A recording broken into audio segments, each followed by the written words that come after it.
Hayırlı gün dostlar, barşаңызға сәлем. Бүгінгі жасалатын тағамымыз яғни күріш пенен подливка.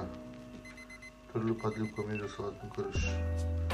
Оған керегі бізде 2,5 кеседей күріш, 6 картошка, 4 болгар боршы, 2 сәбіз, 1 үлкен жуақ, 4 лавр жапырағы, 1 приправа универсальная, 1 қасық paprika 1 қасық, тұз 1 қасық.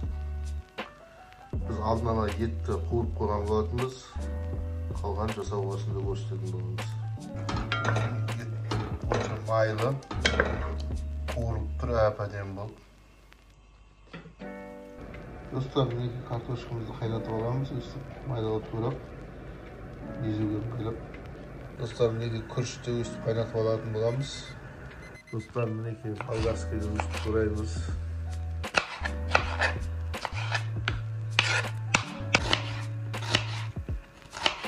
Мінекей жуамызды да қосайтын аламыз, майлап. Dostlar, мінекей осылай турап аламыз, кәбісті кубикті. Яғни бұлар подливкасына. Dostlar, мінекей piyazlı, yani büyük piyazlı turab alып, болгар боршын салып уратамыз. Ізінше бірден сәбізді саламыз. Қуырып жатқан специяның барлығын салып аламыз. Paprika, тұз, приправа, универсальный, лавр жапырағы. Көп араластырып ұзақтау қуыратын боламыз. Барлығы дайын болған соң ыдыстарға салып, езіп көрсететін боламыз. Достар, мінекей кереметтей күріш пен блюдомыз дайын болды, подливкасымен.